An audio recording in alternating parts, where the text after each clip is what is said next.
Straight Facts is back, especially if I remove that overlay. Straight Facts is back, ladies and gentlemen. I'm here with Lee Gunner.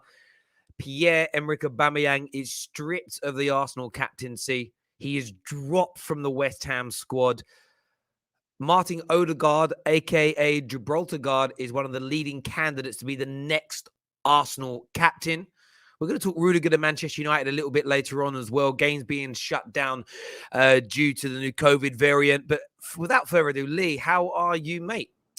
Hanging out my backside, mate. If I'm honest, that's why I've got 5 litres of water in front of me. Are you that upset over Aubameyang? You've been drinking. You've been no. Because Aubameyang's in the team. Is that what it is? No. I went out last night. I got back. I drank a bit too much, and yeah. I'm on water today, mate. I'm feeling. I looked at food earlier and I was like, nah. So I'm starving though, but I just like the thought of eating something right now is not for me. Yeah. No, other than that, I'm all right. Good to hear, my friend. Good to hear, my friend. It's it's one thing about being in a warm country when you've had a skinful as well. It's a little bit harder than when it's when you wake up and it's warm, skin's all tight. It's like, oh yeah, no, that feeling, mate. That feeling. Is not good at all. Lots going on at Arsenal, mate. Lots going on at Arsenal. The first one I need to ask you about, because every Gooner I've spoken to has had a kind of different, even slightly different take or a different view on this. But the first news is, one, Mikel Arteta deciding again to sort of publicly criticize Aubameyang, share with the world that, you know, there was disciplinary issues that have led to him being dropped from the team. That's now resulted in Aubameyang losing the captaincy, who won't play against West Ham tomorrow night. Like, what's your take on this whole debacle? Big up Aubameyang. He's clearly Arteta out.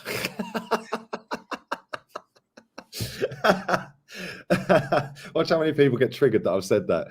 No, honestly, he's a bit of a disgrace. I can't lie. Yeah, like turning up late again. Like, but this is the thing. I want Arteta, if you're going to come out and publicly handle it the way you've done it and throw him under a bus, at least come out and say what he's actually done, because nobody really knows.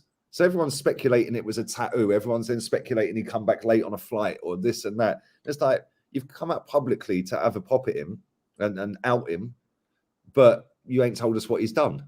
It's just disciplinary. And I know the club want to keep things behind closed doors and stuff, but you've now come out openly.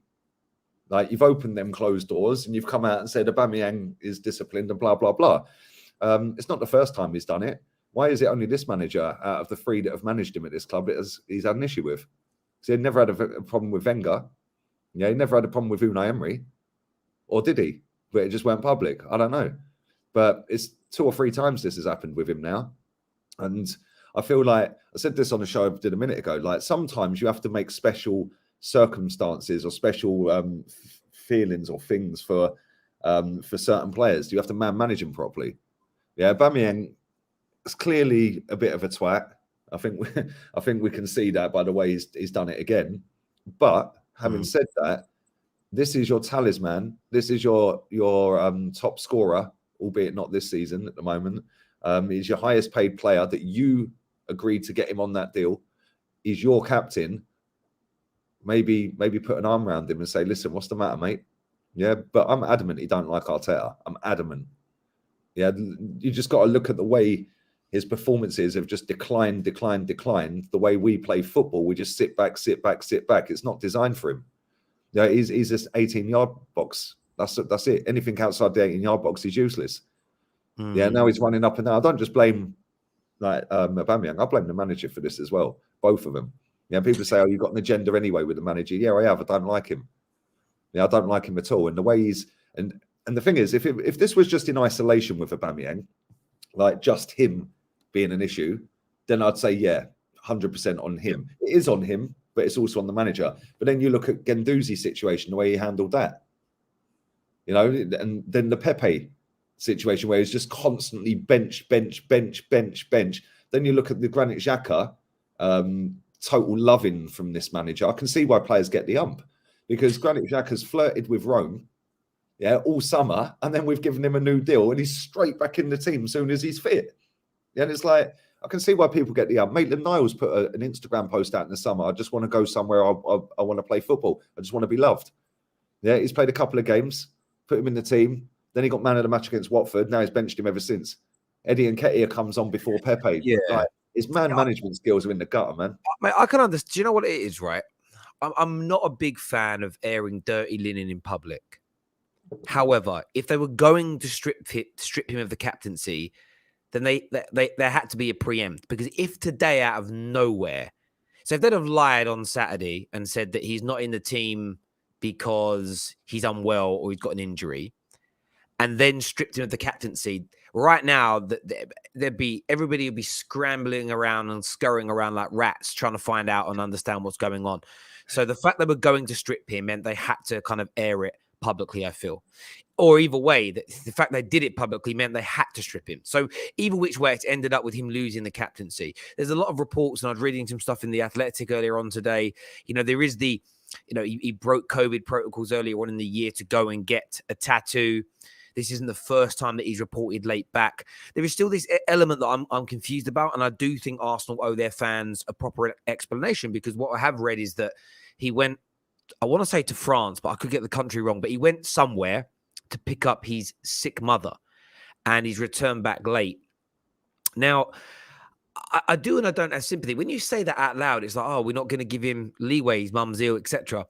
But these footballers are so, they're not waiting for a Ryanair flight like we are. They're not. Do you get where I'm coming from? It's not like, oh, a flight. These guys get on private planes, private jets, helicopters, whatever it is. I really don't feel like there's an excuse. And equally, if you return back late, how late is late? If late was meant to be, look, I need you back in training at 10 a.m. Monday morning, and I know this wouldn't have been Monday morning, but I said 10 a.m. went Thursday morning, and at 3:30, at 3:35 on the Friday, he bowls in saying swag, right? And it's like, where you been? And he didn't answer his phone. Like, I do feel like people need to understand, how late was he? What was the circumstance? What was his reasoning for it? Now, there's been reports that he was late, and there's been another tattoo done or something, all sorts of things going on surrounding this. And I just think the fans deserve some clarity, but they had to strip him. He now misses the game. But what this shows me again is more mismanagement from Arsenal Football Club. More mismanagement again from this club that has loyal fans paying tens of thousands of pounds a year into the coffers, that go to matches, thousands of pounds a year around the world. And you think about it, as you've just given this guy and made him one of the highest paid players in elite European football, one of the highest paid players, maybe the highest paid player in the Premier League now that Ozil was gone. You've given him the captaincy, which appears to be part of that deal, which is something, by the way, Arteta is accountable for, because we're told that these are his decisions. It was Arteta that was praised for him signing that new deal. But the club has again got into bed with a player that maybe doesn't really want to be there. And I agree with you. I think there is certainly an issue with Mikel Arteta, because the amount of senior players that he has fallen out with. And it could be, by the way, that he's right to. It could be that these players are in the wrong and Arteta's doing the right thing. But the way he manages it, whenever he falls out with players, it doesn't seem to go well. You've had the Ozil situation, like he's out of the team for footballing reasons. You've got the Guendouzi situation. You've got the Aubameyang situation. And I don't know, I need to do my research on this, but it does appear that every time there's a player Arteta falling out, it comes in the midst of a bad run of games where the manager's under pressure.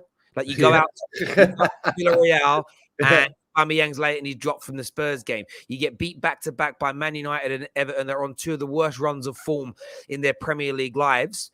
And Aubameyang's in trouble. I haven't done the research back yet. I haven't had the time today to look at the Guendouzi one happened after the Brighton defeat, as an example. It'd be interesting to see when these other things have occurred as to whether or not they're power plays.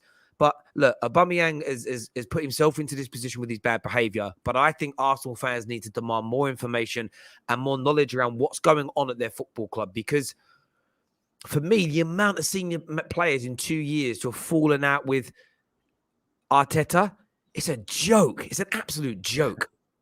It is. It's mad. And do you know what? All this tells me, right? Because the Ozil, you know my thoughts on Ozil. I didn't rate him at Arsenal at all, right? So I'm going to actually say this. The fact that he got Ozil out the football club, right, and he did get him out, and it was nothing to do with footballing reasons. Yeah, the fact that he did get him out of that football club, yeah, shows you they wanted to back Arteta. Yeah, when that was a big, big statement at the time, right? But now fast forward, we've had 2, 3, 4 incidents now, and he's won every one of them. Now he's up again against his highest paid player, the captain, yeah, and he's going to win this as well. So if anyone thinks he's getting sacked at the end of this season, whether we finish first or 101st, he's still going to be the manager of this football club, whether we get in Europe or not. The fact that they can take his stance over the highest paid player, your top goal scorer, who's been superb pretty much the most of the time he's been here, yeah, that tells me they're backing him all the way, mate.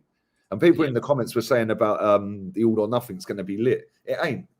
It ain't. Don't expect any fireworks in all or nothing. The way this football club works, it'll be a Granit Xhaka love fest and a Mikel Arteta love fest. Yeah, they'll be bigging it up to make it up their leaders. There'll be almost no information. Like when the Spurs one came out, I think that I would love to see the stats on the amount of people that tuned into episode 1 of Tottenham's. They wanted to see Poch get sacked and all of that. You didn't see any of it. None of this will be included. None of that you'll see, the only way you'll see it, even then, no, I doubt you'll see it. I doubt you'll see any of this sort of stuff. And the way it will look, it will make the manager look great. Someone put a question in here to me, and I now seem to have lost it. And here it is. It says, Terry, were you Maguire out when Maguire got arrested in Greece? No. What I was let's see what happens through this. So yeah, he was found guilty initially, but this is what I read at the time when he was found guilty. He then appealed it, which put him back to being, the way the Greek laws work is that puts him back to being innocent. But the original case, there was no evidence presented, as in he couldn't defend anything. So the police basically said what happened. He said what happened, and then the judge came to a conclusion. There was no cross-examination. There was no counter-evidence. There was no time to study what the prosecution had against him. Now, with that, you don't have to be a Maguire fan to realize that is not due process. Now, by all accounts, what happens is it's almost like that was the plea thing that was given. He appealed it. I've never read anything official, but that was over a year ago now, and he hasn't been called back to court, which tells me that once all the evidence was actually put together officially and the counterclaims are put in, the Greek authorities have gone, it's all right, Harry. We don't want this one going public. we don't. So my view is this: if Harry Maguire had a fair trial and all the evidence was put out there and he did what he did, 110%, I would say sell him. You know, beating up police officers, for me, especially when you're away on holiday in another country, 100% sackable offense. But for me, I'm just going to say this now: like I don't suddenly become a person that suddenly starts trusting police just because I don't fancy a centre back. I'm just putting that out there now. So this situation is very, very different indeed. Maguire is innocent officially. He was never proven in a court of law, and as far as I'm aware, like, they've been waiting on a date and the Greek courts ain't come back to them. Why? Because I get this sneaky feeling once all the evidence was looked at closely, the Greek authority said, we don't need to put the Manchester United captain up on trial when we know we're fucked. So it's very different indeed. As far as I'm concerned, I think it's very different, my friend. There's a comment here, super chat, that says, Arteta fanboys talk about standards with Aubameyang, but our manager and Edu didn't have any targets for this season. If the club don't set standards, there's no point. Do you think that's true? Do you think the lack of standards at the club is what's also leading to these disciplinary issues? Maybe. Yeah, maybe. Like I said, he could finish 12th, 13th, 14th, 15th this season. He is not getting sacked. This again proves it. His captain's been stripped. His captain. He picked the captain. Yeah, he picked him. He put him on that contract, or the club did, with his say-so. Because they would have said to him, do you want to keep him or not? And he said, yeah, of course I want to keep him. Yeah. So his player. Yeah, his player, his captain, and now they've stripped him of that, and he's been disciplined. He is not leaving the club. Then you've got the owner who sat there basically, or the owner's son, in an interview with Jeff Shreves, basically saying the first 3 games were a write-off, like, oh, it was a free hit, basically. Right? He said that. I just want to see the team play together. Edu said that. So now you've got 2 of your hierarchy saying, oh, yeah, don't worry about the first 3 games. We brushed them under the carpet. We just want to see the team play together. Like, There is no standards. Mikel Arteta was asked in a press conference, what's your target? Are the targets to win the next game? Yeah. Like, what are you talking about? No, what's your target for the season? Oh, I don't like to set targets. Well, why are you here then? Yeah. It's a madness to me. It's that was the biggest. Your Arsenal Football Club, there has to be standards and targets. A few people were saying that Maguire is a crap captain. I'm not denying that, but like I've already said, I don't care whether he's the best or the worst captain in Manchester United's history. When he got arrested, he just still deserves due process. Like, we can't become that society. I'm really sorry to say, we can't become a society that is happy for corruption to take place just so that it gets rid of a football player we don't like. Come on, man. Like, wise up. Like, I'm one of these people in life, right? It could be a certain type of person. I'm saying, say it's like someone from a really bad political party that gets put in prison. If it turns out they were put in prison illegally, I don't like that. But my fear, I always find these things in life are slippery slopes, and I don't like to go down them irrespective of who's being. Do you get what I mean? It's like, oh, I'm not gonna defend Maguire because I'd love him to be strict as the captain. Yeah, but he didn't do it. Yeah, that don't matter, does it? I get what I want. It's a bit honestly, it makes my stomach turn inside out thinking about it. Terry, Aubameyang was a better player than Arteta played. Aubameyang doesn't respect him as a coach or player. Big up. Yeah, Aubameyang's a better player than Arteta was. I don't think it necessarily matters, because Fergie managed most of the players Sir Alex Ferguson managed and Wenger managed and Jose managed, and to a degree Pep. All their squads and teams predominantly were better football players than them, but it's about how you handle people. I think where Mikel Arteta is struggling, it's managing those people of similar or slightly old, like similar age to you. And that happens in all workforces. You worked in the corporate world, suddenly you had a manager that was younger than most of its staff and people just didn't take to them because there was almost this element of, who are you to tell me? You've got to be a certain type of person to be able to handle that. It's, even the better managers that have had some relative success in the short term, it's still hard for a 32-year-old manager to get a 33, 34, 35-year-old player to always listen, especially when you have no credentials. Not like Arteta has nothing. He was a coach for Pep for a year or two, whatever it was. That is not enough. And if he's going in there and throwing his weight around, like I feel like he has, no wonder some of the star players have turned their backs. No wonder some of the more, and I get why the youngsters have kind of stood by him. But how long is that going to last, How long is that going to... These youngsters, who else have they played for and managed? What I would say as well, mate, I wanted to ask you this question. Odegaard. Odegaard is now linked to be the replacement. He's one of the sort of the bookies' favourites right now to be the replacement. What does that tell you? That this club's finished. Mate, go and ask the Norwegians. Yeah. Go and ask the Norwegians if there is any in the chat. I'm sure they'll probably back it. Yeah. All the Norwegians that come in my chat room, and say we don't even know why he's captain of Norway.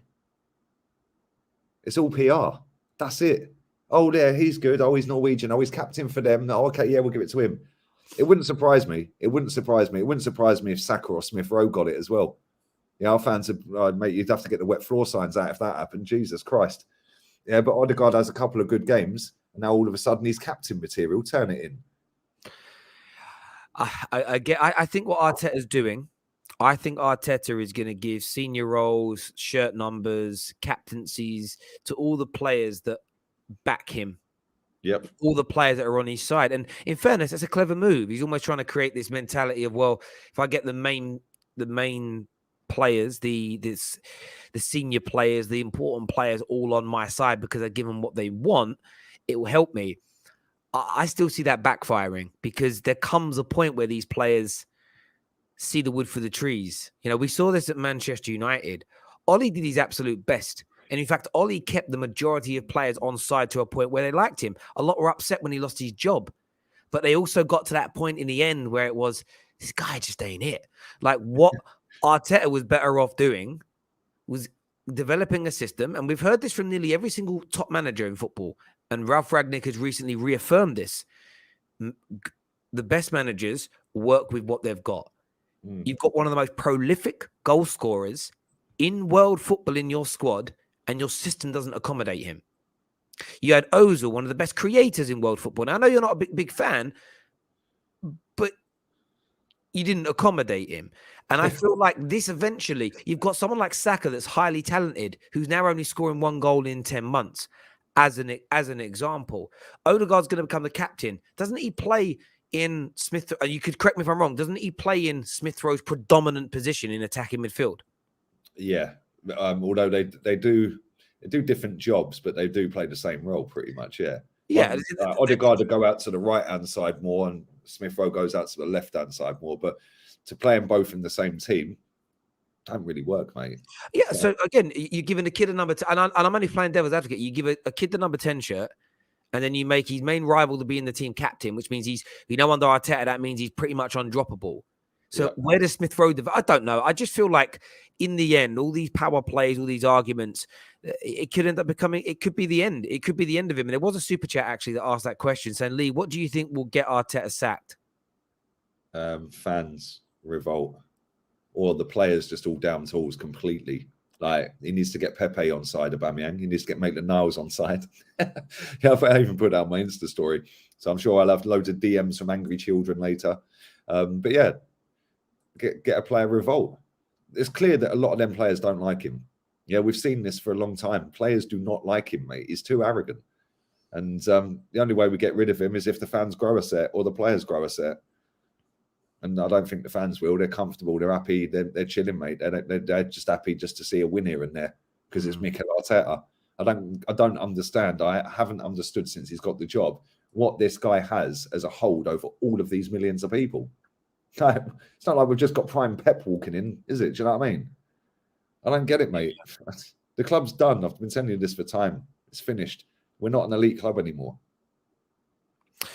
Mate, you're not acting like you're not acting like an elite club, but this is the thing. This is where Arteta will get away with it when it comes to the fans. He'll get away with it because you lost back-to-back against Man United and Everton, and the consensus was that's enough. That's enough now. We thought we'd turn the corner. We haven't. You were very good against Southampton, I thought. Very good. I thought you looked really, really good. And in conversation with Gooners since then, not all, not Arteta, like staunch Arteta outers, but I'm saying the general fan, they're now very confident of beating West Ham. They feel like Aubameyang could have been one of the reasons why we were being held back and it was causing problems in the dressing room. That now looks like it's resolved. And it's all sunshine and rainbows again. And if you do get a result against West Ham, top 4 chat will be back on.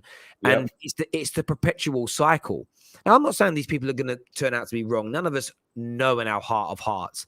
But my prediction is that when you end up back in 7th, back in 8th, what then? It almost just feels like people are...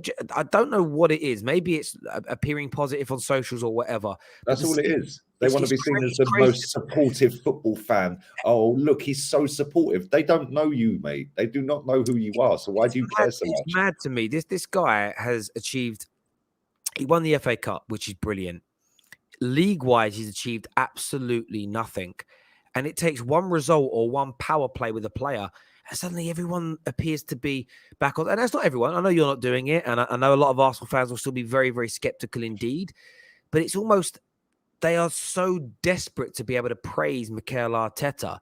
I find it's insanity to me. It's insanity. Insanity. Yeah. Mate, I don't get it. I don't get it. They fancy him, mate. That's all I can think of. They fancy him. Other than that, what reason is there to back the guy? Yeah, he's got a worse record than the previous manager who was hounded out of the football club at the first attempt. Yeah. He's got nothing about him. His in-game management's shocking. Like, shocking. Yeah, his man management is shocking. His tactics are shocking. Yeah, all because he stands there doing windmills. Yeah, what is all of this? He's the only manager in the Premier League who micromanages the whole 90 minutes. No other manager does that. Maybe Sean Dyche. Yeah, other than that, nobody's on the touchline for 90 minutes. And the reason he does that is because he set the team up wrong, because he don't look at the opposition. He's that arrogant. He even said that in the press conference for Man United. He said, yeah, I'm not worried about what they do because they've got so many good players. They can play so many different formations. We're going to concentrate on what we can do.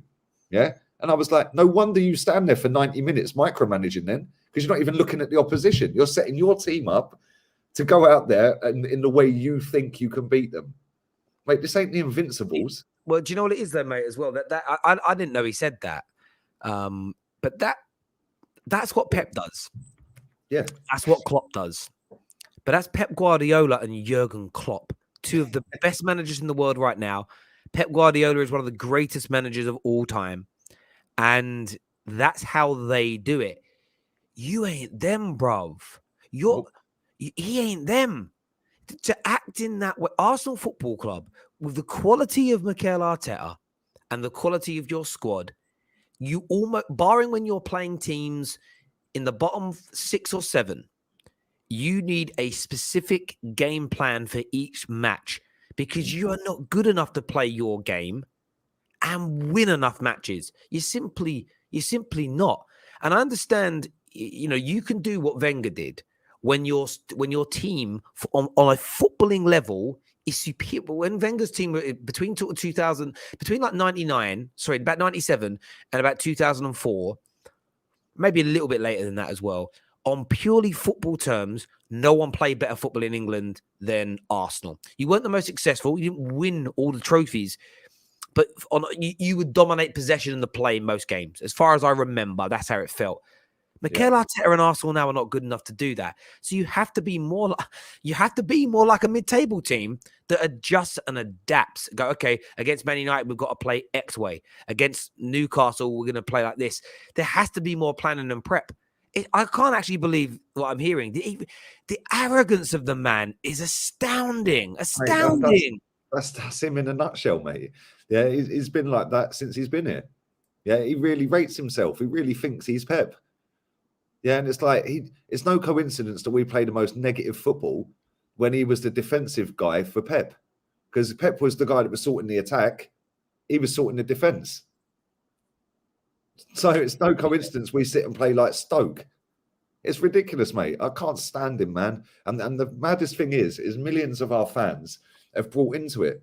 They've brought into the whole PR. They've brought into Project Youth. Project Youth, turn it in. Go and have a look at Chelsea's starting 11. Yeah, that's a proper Project Youth, yeah? Yeah, that's a proper Project Youth. Half of them came through their academy and the other half, in their early 20s. Apart from the odd one or two, Thiago Silva or Rudiger or whatever. Yeah, the rest of them, yeah, they're all kids. That's a proper Project Youth. Mason Mount, Chalobah, yeah? Do you know what I mean? Hudson-Odoi, Havertz. How old are these people? No, then you've got, what's his name? Loftus-Cheek. I know he's 26, but he came through their academy. Yeah. You know what I'm saying? You go through their whole team, Terry. Christensen, he's through the academy. I think the thing is, mate, I think Arsenal have a lot of talent in that squad. Ramsdale, I think it could be a great goalie. I actually quite like Ben White. I like Tomiyasu. I like Gabriel. I'm going to forget names here. Lokonga, he's got something about him. You can see there are lots of moments in games where you see a player. I think Smith Rowe and Saka are both very, very good footballers. Balogun that you've sent out, I've watched some bits and pieces of him. He looks really talented. But you've just got... I don't know where I said this on the other week, but I'm going to say it again here. Arsenal is like, that expression they use on council estates that we grew up, kids having kids. Yeah. You've got a kid of a manager in those terms, a fledgling manager managing fledgling players.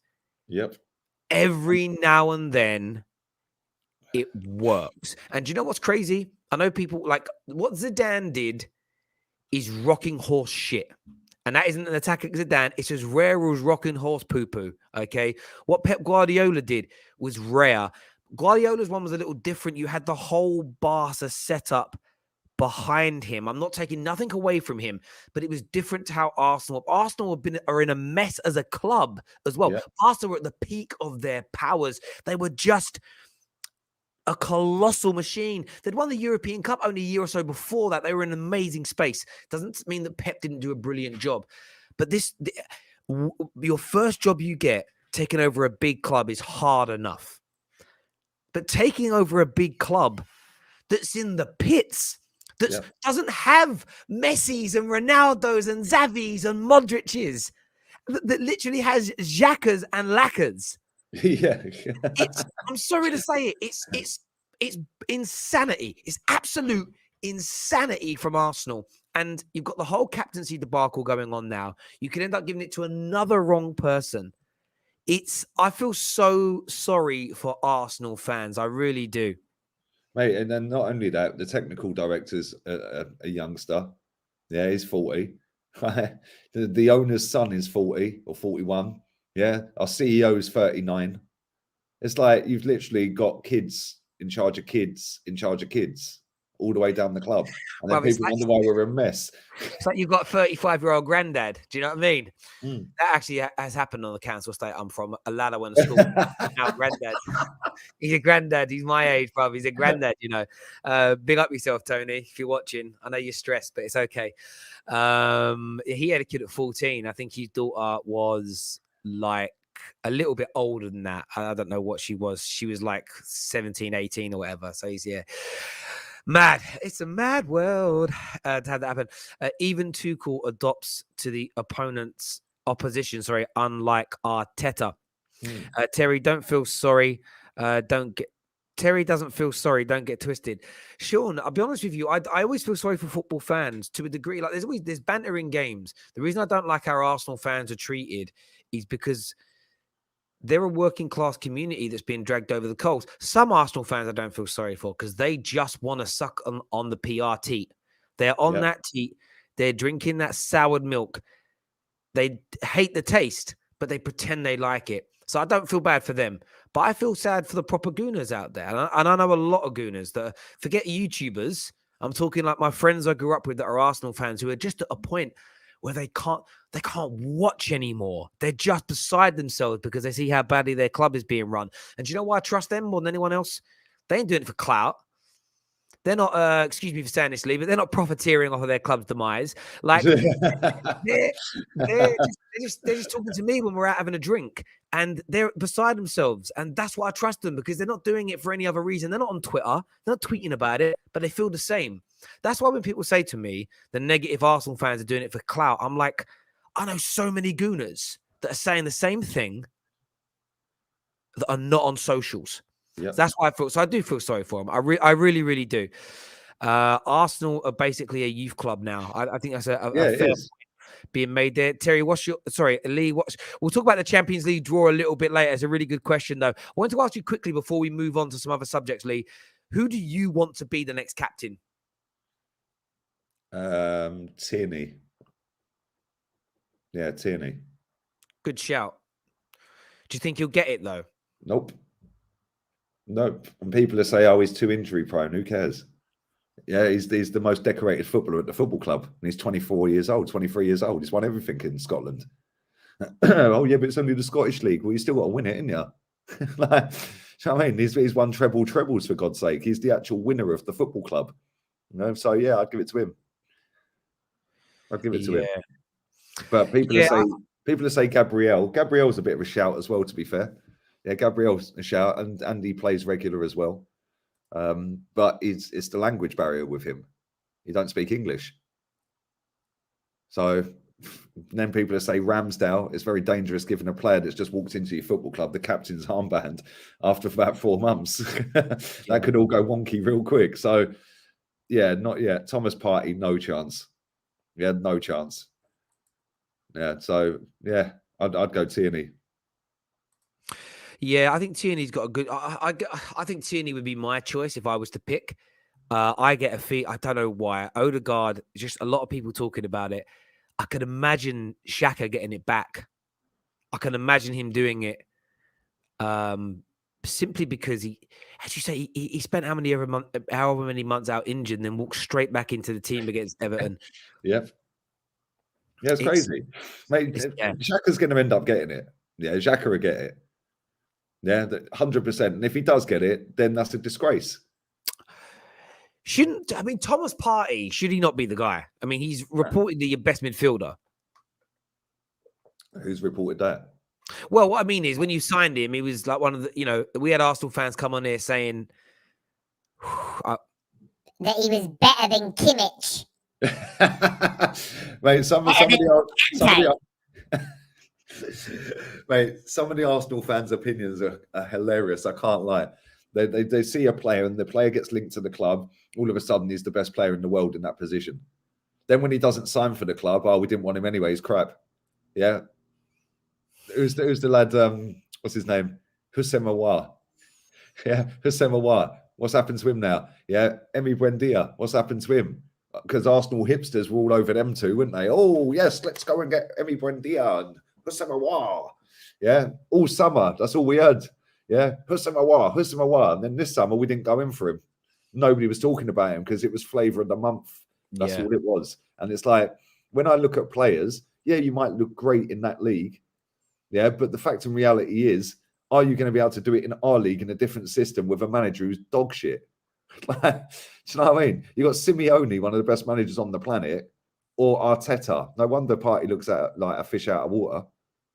Like, it's mad. Arteta's trying to play Simeone ball as well, which makes it even funnier. Do you know what I say about Arteta and his football? I've been saying this for over about 18 months now, and I stand by it 100%, wholehearted, full chest. He's a pragmatist. Yep. He is, and as a and I think that the biggest telltale sign was, again, and I felt it early on, was he was the defensive coach for Pep, was he not? Yep. You don't put attack-minded people on defensive actions. I wouldn't. Do you know what I mean? It doesn't make sense to me. You know, you don't put. You know, my strength and conditioning coach when I used to compete didn't hold the mitts.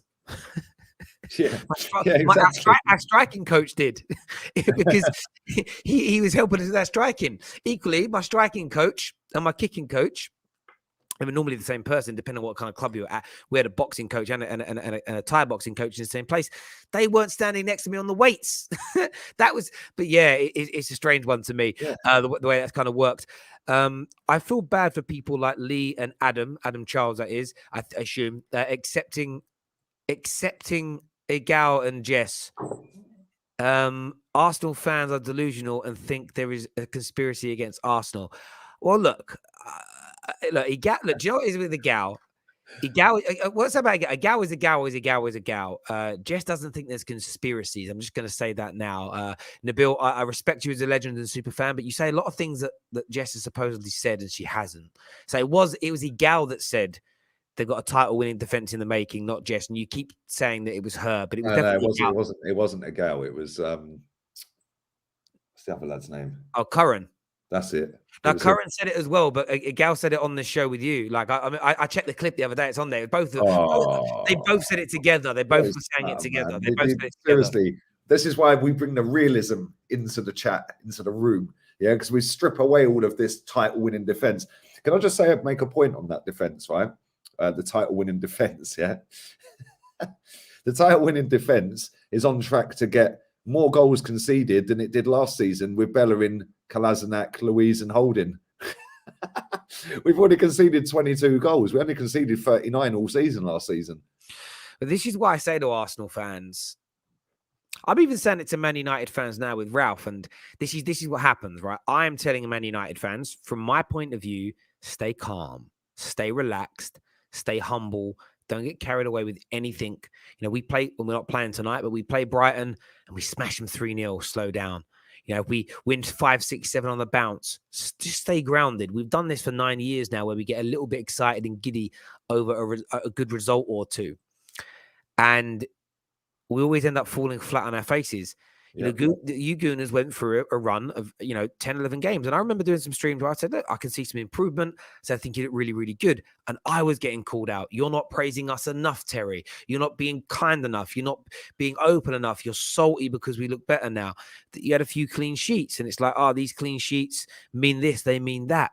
And then you go for a 2 or 3 game run where like suddenly that falls apart again. And it's like, don't set yourselves up for the inevitable banter by going too far too soon. Just slow down, like cook slowly. Like that just, the amount of crap you got when you went on that 10-game unbeaten run and look how it ended for all those guys that gave it the big one. Just slow down for 5 minutes. 7th at the end of that.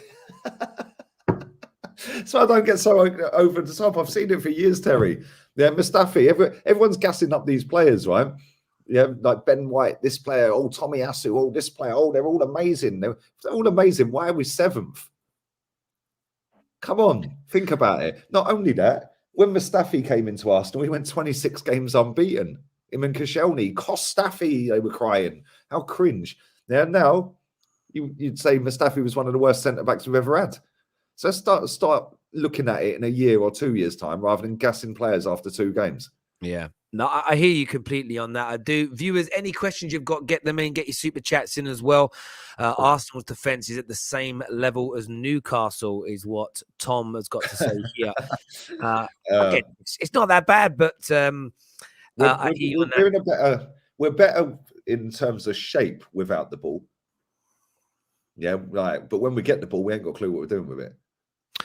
Terry, your hidden obsession with Arsenal has got to stop. We're talking about one of the biggest pieces of football news today, and it's come up for that reason. With Straight Talks to Lee Gunner, who's an Arsenal fan, so we tend to talk a bit of Arsenal and a bit of Man United and delve into other areas. It's not an agenda, and the irony in it is, if you listen to what I say, I'm asking for you as fans of Arsenal, and I assume you're one, to be treated better. I'm calling for like you to get. I'm a rival saying you should go and get a better manager. And yet, I don't understand what the agenda with that is. Why is that a negative? I want you to have better. I'm fair enough. enough. Swallow quickly, Terry, because I've drunk. No worries at all. Turkey transplant is on me. All right, Debunk. Thank you very much. I'm up for a trip to Turkey. If you fancy paying for it, that would be good done. Yeah, I hear you on that. The same Arsenal fans, 0 to 100 miles an hour in a split second, high elation, quick gasness, but a slow, painful humbling. I just think people have got to be more. I think when your team has been fake, Man United are in this boat, Spurs are in this boat, Arsenal are in this boat. When your team has been failing for a long time or hasn't reached the right heights for a period of time, I think it's always about being just slowing down and being humble. I really do think it is. Both of you rank your top 5 Premier League captains currently without any bias. And what does Lee think about Wijnaldum links in January? Will he be an improvement? That's a good question. When Lee's back, I'll ask him that question there. That's pretty good. Terry respects every club, in my opinion. I do. I praise when things are good. I criticize when things are bad. I don't know what else to say about it other than that. I think it's a pretty normal thing to do. Maybe I'm wrong. Arteta has already said that Xhaka and Laka are what? The next captains? Or that? What would you mean? I don't know what you mean there, Woody Buzz. Lee, we've got a question here for Lee when he returns as well from Becky. We'll get that done. We're going to speak Champions League in a bit. We're going to speak about Rudiger's link to Manchester United as well. We want to get your takes on that. Anybody that's tuning in, Rudiger to Manchester United is now being deemed a possibility of happening. A possibility of happening. So I want to know what you're thinking and what you're feeling in relation to that. We'll get your questions across to Lee. Any other questions you've got for him, please let us know. We might save some of these to the quick fire round a little bit later.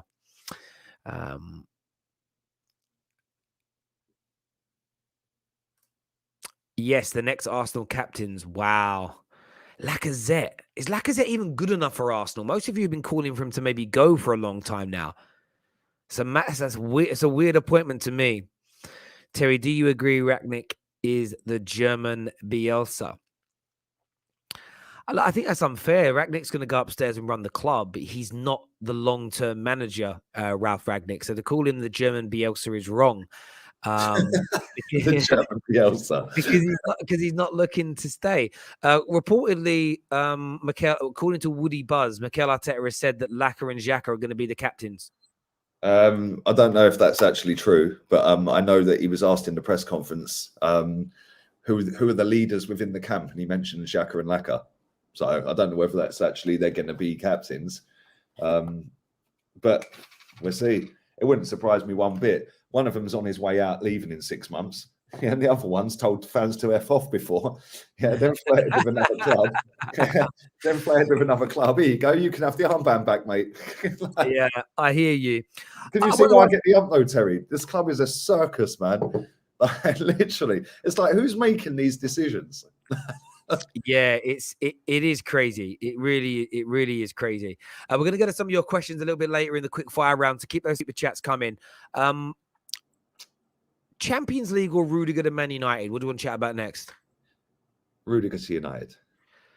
What do you make of that, of the potential deal? Good for Man United, ridiculous money. You're talking £300,000 a week plus to bring him in. Like, what's your take? It's never going to happen. Why would he leave Chelsea to go to Man United? Like, let's be real with it. Yeah, they are offering him a lot less than what you can pay him. I think they're offering him 140, and Alonso's on 150. Like, that don't add up. But yeah, mate, it's not just about the money, is it? It's about the winning as well. He's not getting any younger, and he has been winning at Chelsea. So if he's leaving, which I think he might do, if I'm honest, I do think he's going to go. Then he ain't going to United. He's going to another club that's a serial winning club, maybe a Madrid or somewhere like that. Yeah, or even a Bayern Munich or something. I don't know. But he ain't going United, mate. No chance. Can you imagine that? Get me up to Manchester so I can partner up with Harry Maguire. Oh, Varane. No, I agree with you. I don't personally see it happening. I don't see Rudiger going to Man United. I actually, they're talking about 400 grand a week. Some of the biggest clubs in Europe have offered him. Paris Saint-Germain, Real Madrid. Exactly. I don't see him taking £100,000 a week less to play in a less successful team. It's double what Chelsea are paying him, unless he's got this huge desire to stay in the Prem. That's the only kind of way. But equally, I don't think Rudiger is that much better than what Man United have got. Oh, sorry. You've had a mare. He's better than Harry Maguire by a million miles, mate. I don't think he is when he plays in a two. I don't think he is until he played in that back three with Tuchel. He was not revered as like being as good as he is now. I think he's better than Harry Maguire, but I don't think he's 400 grand a week better. Like, for me, none of them are worth 400 grand a week, are they? Let's be real. But that's what it's bag of air around, man. That's what it's going to cost to get him in. And I don't think, like, if you're going to pay 400 grand a week if we're going to upgrade from Maguire and spend that much money, it's got to be Van Dijk. And that's impossible, I know, but it has to be that level of player. And Rudiger's nowhere near a Van Dijk. I don't think he's as good as a Ruben Diaz, as an example. I think he's good in a back three. I think he's supreme in a back three. I think he's he is 150 grand a week player in a back four for me. Oh, I don't know about that. I know he's better with a free, but he's still a quality centre back, man. Even in a two. Yeah, he's a quality centre back, and he's got that leadership quality as well, which is something we lack at our club. We won 2 penalties at the weekend. Yeah, the second one, I'm not quite sure it was a penalty, but there we go. And he fell down like he'd been shot. Was mad. Look at the size of him. You know what he does have? You're right. I love the shithousery that he brings. He has got very few players have what he has as well. He's got this nasty. I'll call this. It's a nasty streak in him where what he did to KDB in that final. Like, he didn't mean to break his cheekbone, but he meant to hurt him. He just did, but he does it in a way which it doesn't. If you throw punches, he'd be getting sent off, but he does all these things subtly and slyly, and I rate it. I rate it as well. I rate it, and I think he's very, very good. As I say, do I think he's worth what I'm talking about? Is he worth the money? I don't think he's that much better than what Man United have got to warrant that kind of money. I'd rather us throw that money into our midfield as an example. Plus, I agree with you 100%. I don't see him coming to Man United for when he could join Real Madrid, or he can join, retirement plan, go PSG. PSG only play 6, 7, 8, 9, 10, 11, up to about 13 proper games a year. And that's when they're in the Champions League. Imagine that, 400 grand a week to play 13 games a year. That's it at PSG. They're a Champions League only team, because the Uber Eats league is not a proper damn league. It just isn't. It's substandard by a long way. Like, honestly, it's the same in Germany as well, though, isn't it? Championship teams would do well in that league. I'm telling you, they would. Do you know what I mean? It is what it is. But yeah, when it comes to Matip over Rudiger, maybe. I think Rudiger's good. As I say, he's not 400 grand a week good. And I know a lot of Chelsea fans don't. I think the Chelsea is different. Some Chelsea fans want to keep him and they want to pay that kind of money. And I get it because he works and has worked so well in the system that you're using. We don't use that system. I feel like this is what's going to happen. He'll leave for big money and go to a club. He's going to play in a back like centre-back pairing, play in a back four. And it's going to be, oh my God, look at him. Look how bad he is. Like legit, I for their money. Because when you go for that kind of money, people, the lens... Spotlight's on you. Yeah, and the lens people view you through. If Jack Grealish went to Man City for 35 million quid, we wouldn't be calling him a flop. He ain't a flop anyway. He hasn't performed at Man City yet. Well, no, but come on, man. Look at the quality they've got there. He's now the big fish in a massive ocean. Yeah, like no, I agree. I agree. He was the big fish in a small pond. I agree with you, but he's being called a flop because he isn't delivering. Who's called him a flop? Who called him a flop? Loads of pictures. you called him a flop. No, I haven't called him a flop. I said it's too early to call him a flop yet because he'll come. Man City fans are calling him out. For £100 million, I don't think he's delivered enough yet, but I think he will. If so that on makes that basis, yeah, no, I get that. On that basis, is Lukaku a flop? So far, he really hasn't delivered for 100 million quid. He has not delivered. He isn't. Let's give him some time. He had a bit of an injury, but he is not delivering, and that team hasn't overly improved because he's in it.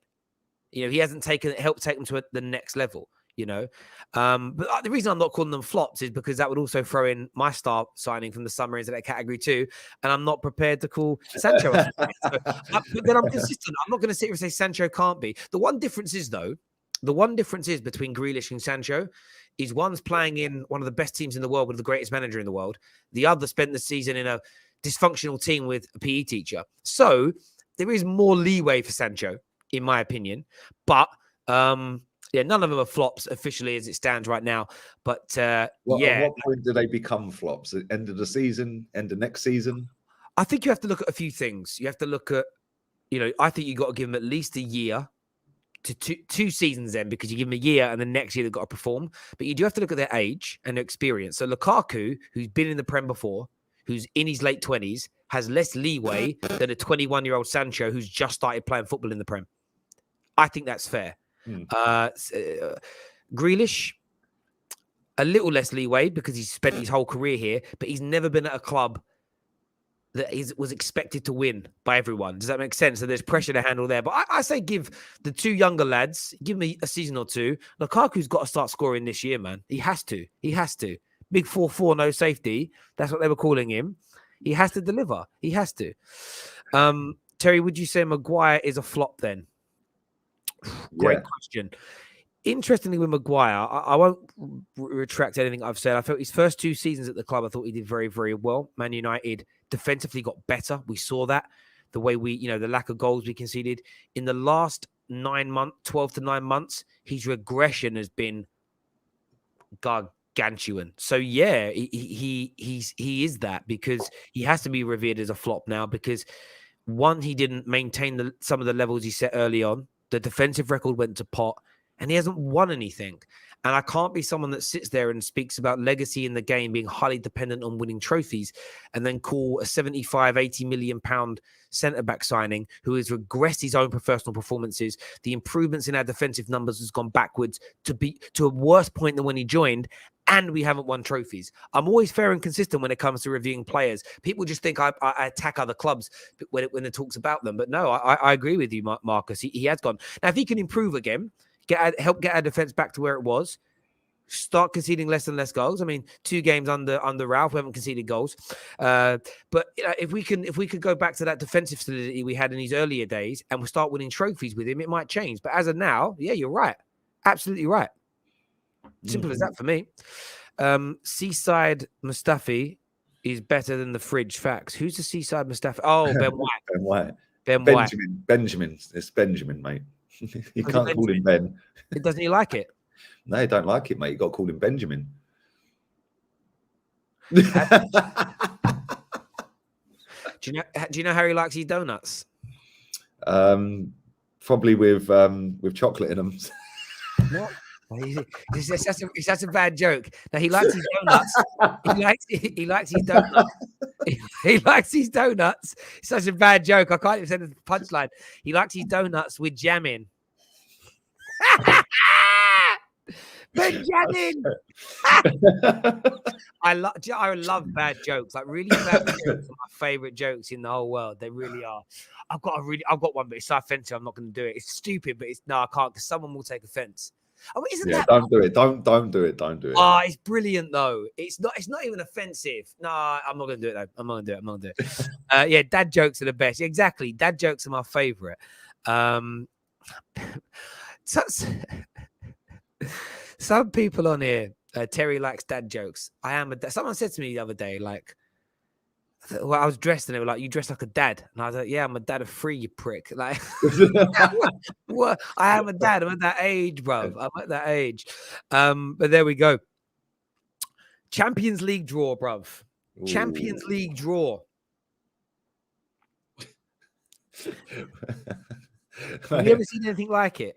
They couldn't organise a piss up in a pub. They are actually clueless. And these people are in charge of world football. It's mad. It's actually mad. The geezer looked shady, though, one of the guys. I can't remember which one it was. One of them looked proper shady. I was like, he's rigged this. He's done something here. Like, it looks a bit off key. But then when it come back for the second time, the redraw, I was just watching everyone. I'm like, right, what are they doing now? What's he doing? What's he doing? Yeah, because it was just a shambles, wasn't it? And Man United must be pissed. I can't lie. Yeah, that they've got Atletico instead of PSG. PSG, you've got a chance. Yeah, because they'll come and have a go and they'll open up against you. Yeah, Atletico just parking the bus. You've got to try and break them down, mate. Yeah, Real Madrid must be pissed, and PSG as well. That they got each other. And Unai Emery must be loving life because Man City has now got Juve. Yeah, I think from my point of view, I wasn't that bothered with getting Atletico. I don't think they've been that great this year. They will be hard to break down, no doubt. And it wasn't even that I got PSG. It was the fact that I was annoyed that if you go back and watch the stream, not that you're going to because it's the stream, but as soon as our name got pulled out the hat for the Villarreal one, I just sat there and said, you've got to start this whole thing again because the way I look at these things, you know, it's like with these draws, it's the butterfly effect. Yeah. You know, like in football matches, people say, oh, we could have been 2-0 up in the opening 2 minutes. And you're like, well, no, that's bullshit. Because if you'd have scored the first goal, you'd have been celebrating when the other chance happened. Therefore, you wouldn't have had 2 chances in 2 minutes. Like in reality, life doesn't work like that because, you know, it is what it is. So the butterfly effect kicks in. And from my point of view, it's like, if Man United's name hadn't been in there, he may not have pulled Man City out. He may have pulled somebody else out. So Villarreal were already hard done by in that situation. We weren't, of course, put into the pot for the Atletico one as an example. So I was screaming for it to be redone before we came up against PSG. So a lot of people were like, "Oh, you're only moaning because you got PSG." It's like, no, I was asking before that. We could have still even when I asked for it first to be redone, we could have still walked away with a very easy draw. But it had to be redone for me. Integrity. I wouldn't have felt comfortable as a football fan. In fact, I know a lot of fans didn't want to say it, but I would have felt going into my game if that draw was wrong, if we got an easy draw, I'd have felt an element of shame, almost like I shouldn't be here. You know, like we've all played computer games when you put cheats in. In your heart of hearts, you use a cheat, it doesn't feel as good. Like I played Football Manager once and I really wanted to sign Messi, and no matter what I did at Man United, they wouldn't ever let you sign him. So I took over Barcelona with another user and just mistreated Messi loads, kept on fining him wages and salaries. And then he got upset and wanted to leave. And then I got Man United to bid for him and I got him. But I felt really sad. I didn't feel like I achieved anything. I didn't feel like... Can you come and run Arsenal? I didn't. It was like I cheated. And whenever you cheat at anything or something isn't fair or... You know deep in your heart that you cheated and it weren't right. You also got Lille twice. So, but they'll go into this time against Lille, and this is bona fiable and genuine. They all celebrate and laugh when it happened, but everyone would have known there would have been a hollow feeling inside, especially for the teams, the Premier League clubs, and the other big European clubs that got easy draws through it. It didn't feel right, and you know Villarreal, bless them, it weren't fair for them to get Man City. And look, they've got Juve, which are going to be no pushovers. But yeah, it was happy that it got redone. But you're right. The fact that they got it wrong, then blamed an outside party for it. But that's them in a nutshell. It's never their fault, is it? Like, it's always something else that's happened, like with somebody else. Oh yes, it was it Gazprom? Did they blame? Was it Gazprom? I don't even know. Fucking, I can't remember. Yeah, but yeah, mate, it was a shambles. It was funny though. It's funny because the next draw that's going to happen for a competition is the spotlight is on. People are going to be on it watching. Well, they tried. They thought there was another mistake when it was automatic that when Villarreal couldn't draw Liverpool, people are like, another mistake. It's like, well, no, that's genuine, and they explained it because if Liverpool did get pulled out the hat and got Villarreal, it would have meant that the teams remaining were either from the same country or they were in the same group as each other, and they can't play each other. So it makes sense when that happens. But yeah, it was an absolute shambles. And I loved how there were people going, nah, they probably won't redraw it. I'm sitting there when people are telling me that thinking, what planet are you living on? They're not going to redraw it. It was just mad to me. It was mad to me. And in terms of the draws, though, which of the English teams do you think are going to go through? All of them apart from Man U. I think Liverpool are doing it. Yeah, Man City, they're going to walk through easily past Lisbon, and then Chelsea will beat Lille. I don't think that'll be as a big a gap as people think it's going to be, but I think they will get through. And I think Atletico, Don Simeone, is just going to shit house his way past you. So yeah, sorry, mate. Yeah, I look at it like how do I say this in the right way? I'm not assessing Man United's game now because I just have no idea how we're going to be playing by then. So we could have not improved marginally. We could be looking like a brilliant, saucy team by then. Who knows? We just don't. So I think from my point of view, I'm really kind of open-minded about it. Does that make sense? If we're playing really well by then, it changes. But if we're playing how we are now, we don't beat Atletico. I agree with you. We don't. We have to improve massively to be able to break them down. Beating them would be. I always want to win every game. I'd love to win the Champions League knockout game and be the best team as well. I know that sounds like I'm asking for a lot, but I don't remember the last time. I can't remember the last time we beat a good club in Europe. And even when we beat PSG, it was amazing. But over the two legs, we weren't the best team. Like, we just weren't. So I would love to win a knockout game against a decent, very good in at his terms, Champions League team and be the better team. It's been nearly a decade since I've seen my club do it, and I really want it. Like, I really, really want it. But yeah, I am worried. The other three English teams are 100% through. The other big game, PSG Real Madrid. Who are you picking for that? Madrid. Comfortable. PSG, like you said, they only have 13 games a season. That's if they get all the way to the final. They don't have any big games really. So, they've got names, but Madrid are too good, mate. Yeah, I've just got the league table up, actually. Real Madrid have lost one game all season in 17. Yeah, I'm actually shocked that Real Betis are third. Becky B is doing bits by the looks of it over at Betis, and Sevilla are second. Atletico are fourth. So yeah, kind of mad. But yeah, looking at the amount of goals conceded for Real Madrid, 15 in 17, but they've scored 39. Yeah. But PSG, you've got all the attacking flair and all of that, but no, man, Madrid are a proper team rather than just a load of individuals. Yeah, I whatever they are at PSG, I'm not a fan of how they look at the minute. They have the worst expected goals, and I know that that's not everything, but it's the worst expected goals they've ever had since the Qatari family took over. When was this? At the weekend? No, for the whole season. Oh, really? It's the worst they've ever had. And I just look at it like, I feel like clubs have got to learn that the Galacticos project doesn't really work. It doesn't really work as far as I'm concerned. It really doesn't. Not if you want to win Champions Leagues. Like it's not 2000 or whatever it was when Real Madrid used to do it. But if you look at the players Real Madrid had, they had a Galactico in every position. Yeah, and they were a team. Yeah, whereas PSG have got Galacticos in every position, but they're not a team, mate. Yeah, you can beat them. Yeah, you can beat them comfortably. Like, you lot have beaten them. Man United have beaten them. I know they didn't have Messi then. But they still fucking had Neymar and Mbappe. Yeah, exactly. And look, they and even that game where they knocked us out of that Champions League group, essentially.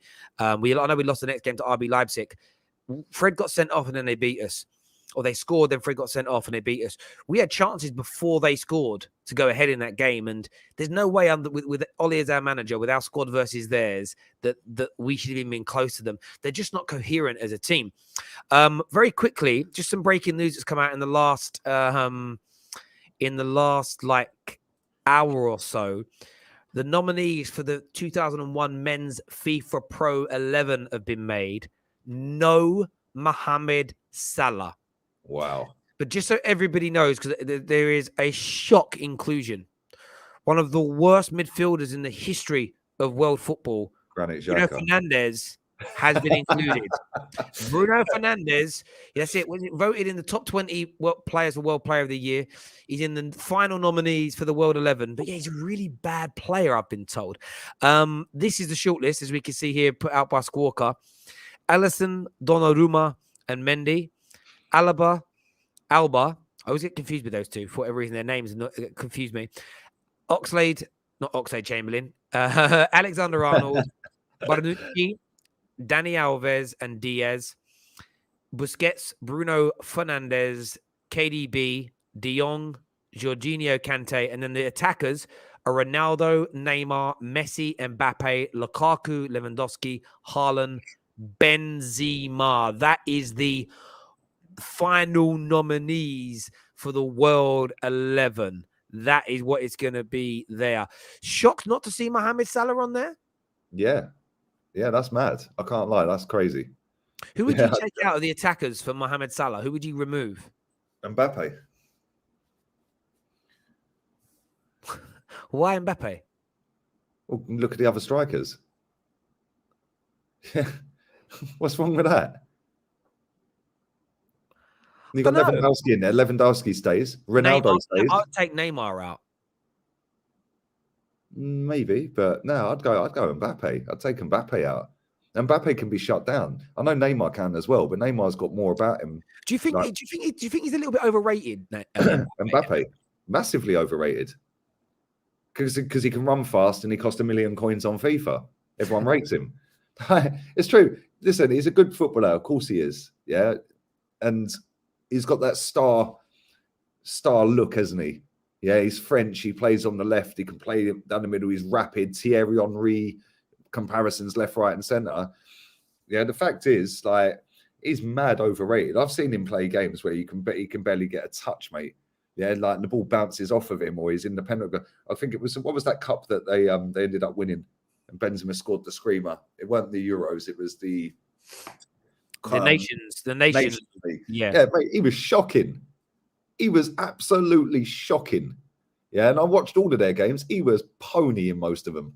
Yeah, and it's like, because he can run fast, people will make make allowances for that with their setup against him.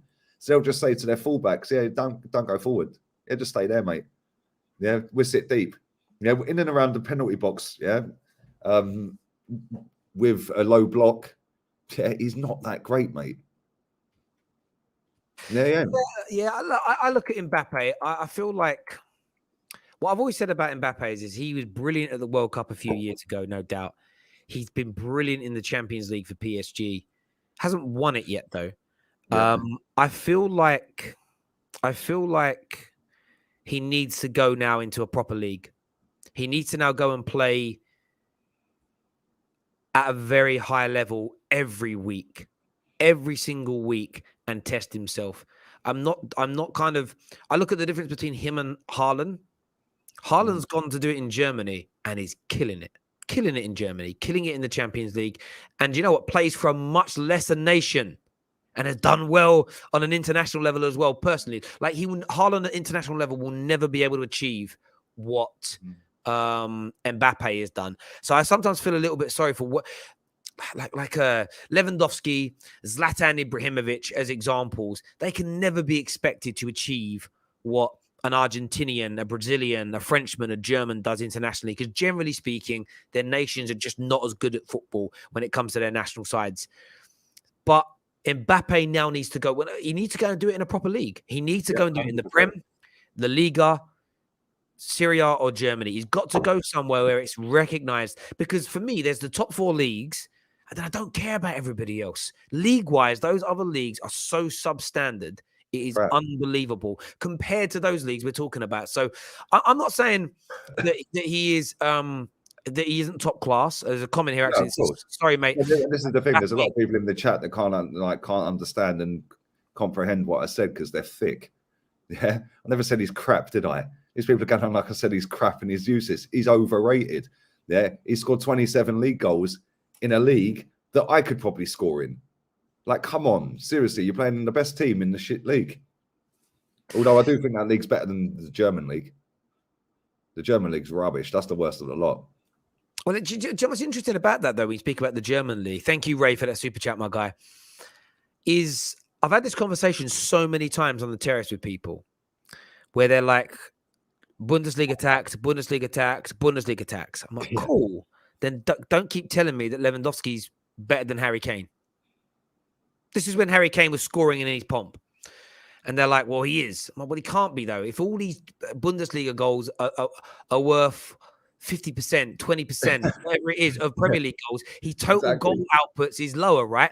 That doesn't mean he hasn't done it in the Champions League. But I think to be the best striker in the world, you've got to... And by the way, I'm just using Harry Kane as the example when Harry Kane was firing on all cylinders. Harry Kane didn't go on to win trophies. So that's another conversation. But I find it certain players we're allowed to apply Bundesliga tax to and others we're not. Again, Oh, yeah, of course, because people have their favourites, Terry. Let me put it... 1 second.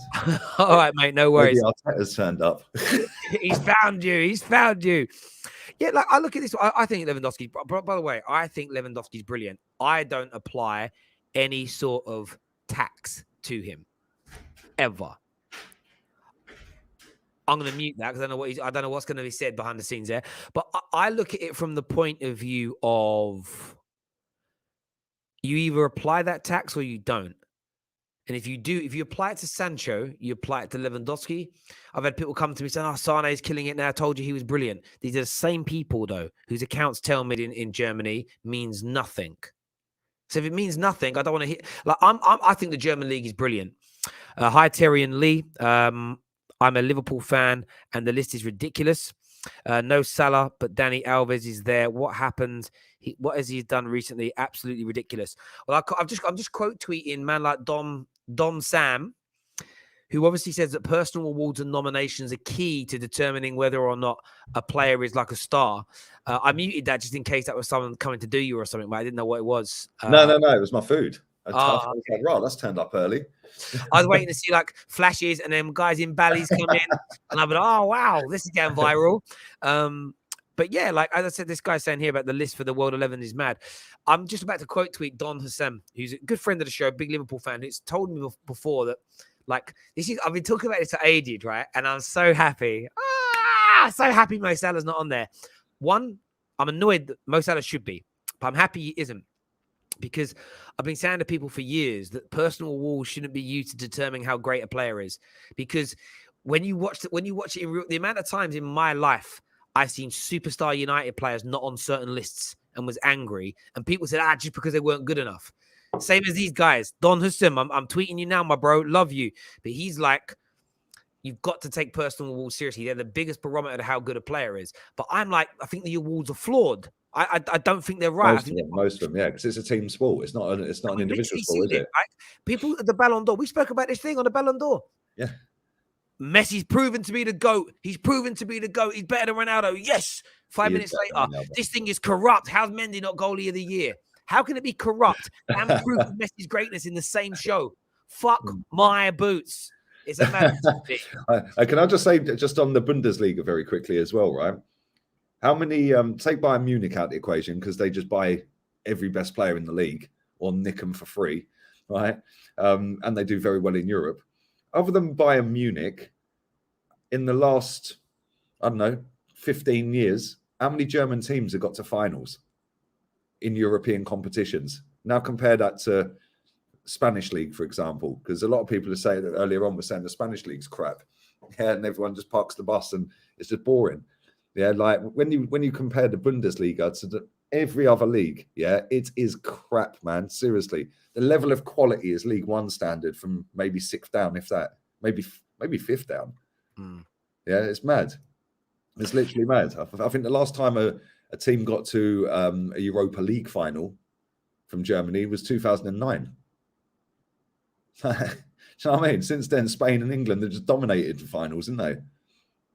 Yeah. No, listen, I think that Germany for me is probably, I go Premier League, Serie A, German league, but I do feel like the German league is stronger than France. I think it's stronger than Portugal.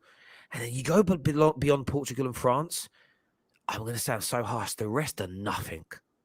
Like, in comparison, does that make sense? For a bit of Polish league football this weekend, then, Sel?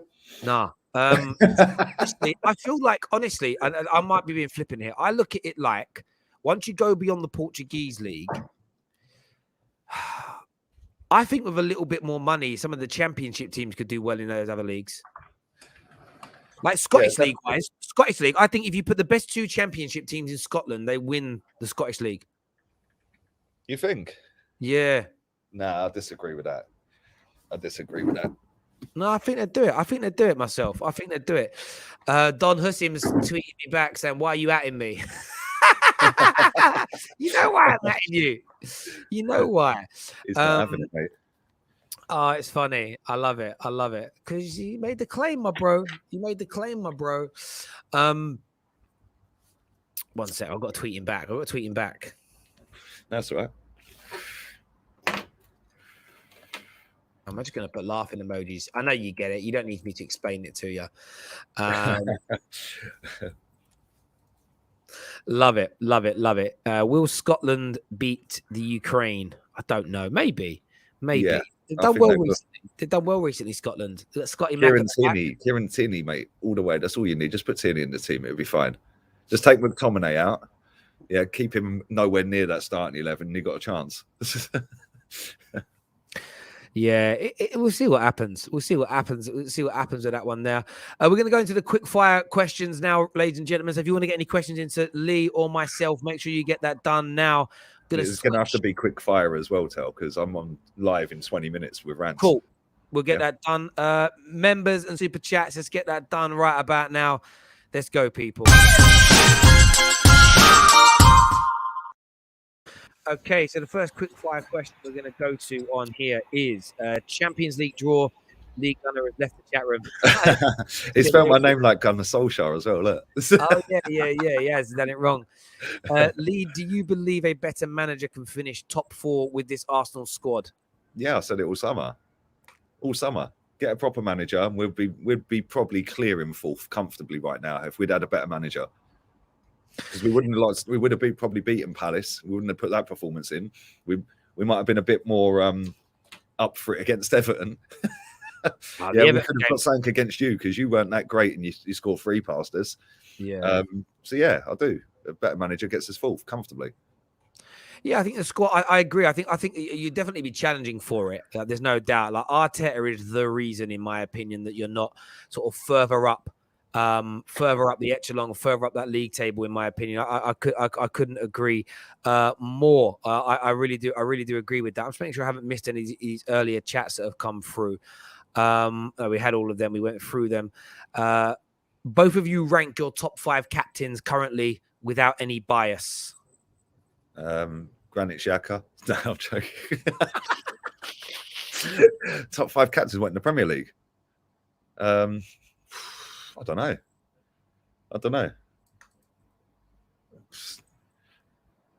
I'm trying to think. I'll go with mine first. I think I would say I don't. Jordan Henderson for me is one of the best. He's a really good captain. Who is the Chelsea captain? Is it Azpilicueta? I don't know. I think maybe. Although, I don't even know. The worst bit is I don't really look at any other club's captains. I just look at my own. I'm so bad. A second question on here is, Lee, what do you think of the links to Gini Wijnaldum in January? Will he improve Arsenal? He would improve us, but if he had a brain, it's still well clear. So he's not coming because he's got a brain. Why would you go from Liverpool to PSG to Arsenal? Like, come on, not happening. I hear you on that. Lee, who is better, Partey or Kovacic? Kovacic. That's not even a debate. That's not even a debate. Partey's been crap since he joined us. Yeah, a lot of people would agree with you on that. They really would. Your thoughts on fan supporting players over clubs? Leave the box room at Mars Yard. Get out more. I've never understood it, Terry. I don't get it. I don't get it, mate. Yeah, the club is the star, Kenny Ken says. Yeah, these players will leave the club at some point. So why are you like supporting them over the football club? If you go back to 18 months ago when Aubameyang signed that contract, I said sell him. I said get rid of him. The abuse I got on that, get rid of him, get rid of him. That was before he signed the new deal. I said get rid. Oh, how can you do that? Look at all the goals he scored. Funny how 18 months later, everyone wants him gone now, isn't it? Yeah. There's a comment here from one of our moderators that says, Lee, who will win the Champions League in your opinion? Bayern Munich. Which is kind of funny after I've slagged off the Bundesliga. But they are the best team in that league comfortably, man. And they're one of the best in Europe. So I think they'll win it. I hear you on that. Josh says your thoughts are... Oh, no, I already had that one there. Just able to tune in quick to guess if the secret phrase was guard of honor. It isn't, Michael, but thank you very much for that super chat. Thank you very much indeed. Lee, for Laka, extend or not? Nope, not good enough. Yep. Someone question here. Lee, what qualifies you to call us thick? Mate, that geezer is the same geezer that has spammed about 20 messages in there today and on the last show, chatting absolute rubbish. Yeah, like, do you know what I mean? Twisted Bubba is a legend of this show. He's a madman. What other question do we have here? One person asked here, Lee, will Arsenal ever win the Champions League? Nope, not in my lifetime. Yeah, I hear you on that. Someone just wrote, I don't know why Sean put in the words Connor Cody. I'm not too sure what that's in relation to. Captain. Ah, right, captains. Yeah, I get you. That is pretty good. Thanks, Lee. This is from a Bayern Munich fan. Thanks, Lee, after slagging off the Bundesliga.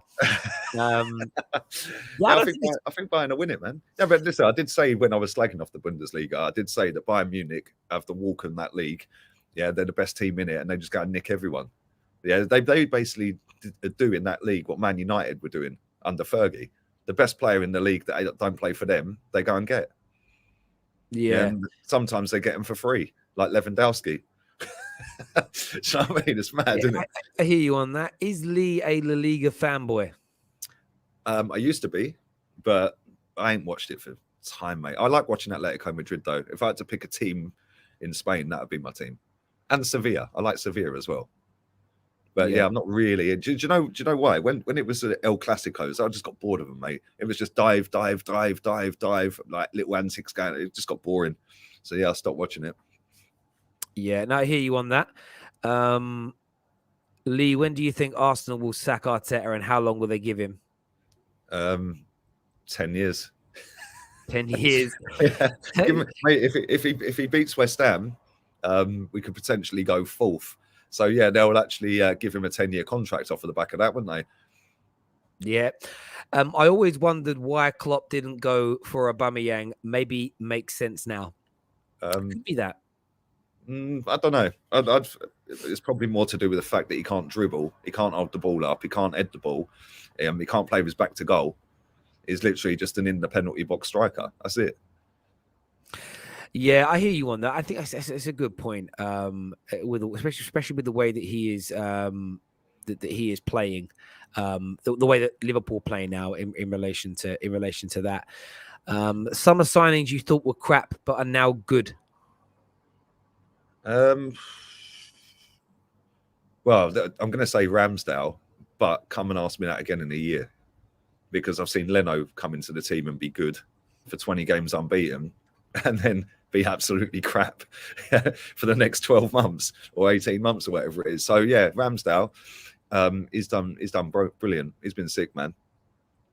I hear you on that. Terry, you're a betting man. Who would you back on FIFA 22 playoff between Anita and Jess? Oh, and is the phrase kissing the badge? I don't know whether Jess plays computer games. I know that Anita does, so I'd put my money on Anita. The phrase isn't kissing the badge, but thank you very, very much for that guest. Lee, how can Arteta turn this round? Is there any hope? That's from Twisted. Yeah, he can leave. If he leaves, we got a chance. Hope. Then there's hope. Do Yeah, you know what's interesting? If you beat West Ham tomorrow night and you go fourth. Well, you're playing tonight. You're playing tonight, right? No, it's been postponed. Oh, is it? Because of COVID, yeah, with gaming. I didn't know that. Yeah. I knew that you locked your training ground down for 24 hours, but yeah. So if we win, we go fourth then, don't we? But do you know what you're going to have happen? I can see. Oh, my chat's going to go nuts. Oh, see, he's putting you in the mud. Nuts. But you're going to get Arsenal fans, especially ones that have taken a break from socials, like since losing to Everton. You're going to see them kind of straight away back out. Yeah. Suddenly healthy and happy. Like, see, I told you we weren't in the mud. It's like, I know what's coming. 100%. But you got to enjoy it. Lee, thoughts on Arsenal's new merchandise? I mean, did you buy one of the retro shirts because Saka held a puppy? Is the question. No. Mate, it's embarrassing. Yeah, the dog. I don't get it. I don't get why there's a dog in it. Yeah, maybe with dog shit, so they thought, fuck it, we put a dog in there. Although I will say this, the dog does have more mobility and agility than Granit Xhaka, so maybe the dog can play in midfield. Maybe. Lee and Terry, who would win in a fight between you two? I'm a lover, so probably tell. he's the more the fighter. Lee's tall, to be fair. Lee's got some reach, like Dowsim, so he's got some reach there. Yeah, but I'm built like a twig. It's true. I got a little just bit a string with eyes, Terry. That's all I am. Like cheese string. Cheese string. Lee, when were you last happy with your club?